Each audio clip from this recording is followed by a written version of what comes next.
চাহনি আমি ঝাপসা করে দেব, ঠেকাতে পারবে?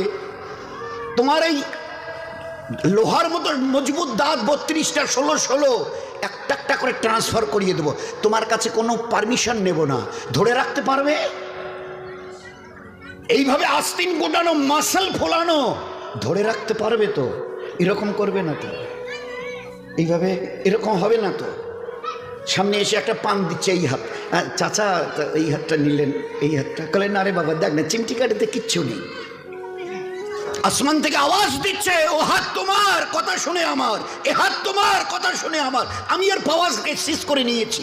এই দুটো পা যদি হনন হনন করে হেঁটে চলো, খালি একটা পায়ের যদি সামান্য একটু প্যারালাইসিস করে দিই না, তো জীবনভর করে হাঁটতে হবে। বেডরুম থেকে নিয়ে বাথরুম একদম লাগালাগি, অ্যাটাচড, আমরা বলি না অ্যাটাচড। তুই বেডরুম থেকে নেমে বাথরুম কত 4-5 হাত, বেডরুমের দেয়াল আর এইটাই হচ্ছে বাথরুমের দেয়াল, মাঝখানে একটা দরজা, এখান থেকে উঠে ওই ওই ঘর রুমটাতে পারবে? আছে পাওয়ার? কিসের দেমাগ তোমার? কিসের এই অহংকার তোমার? শুনুনি কোনোদিন নবীজির কাছ থেকে অহংকার, তাকাব্বুর এটা আমার চাদর, বড়াই এটা আমার চাদর, আল্লাহ বলছেন। আর আমার চাদর ধরে যে টান দেয় তার ঠিকানা কোথায়? ভাই বলেন না, সবাই কম বেশি জানি।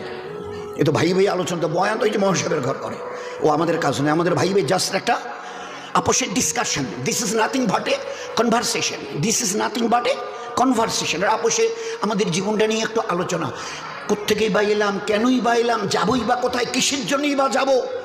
আমি নিজের ইচ্ছে এসেছি অথবা আমাকে পাঠানো হয়েছে, যদি যাই তো কার কাছে যাব, কিসের জন্য যাব?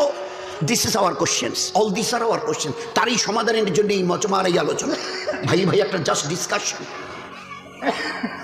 বলুন, রুখতে পারবে তো তোমার জওয়ানিকে?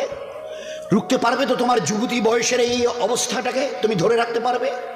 আল্লাহ পাক এই উম্মতের জওয়ানদের, এই উম্মতের যুবতীদের, মা বোনদেরও বলছি, ধরে রাখতে পারবে?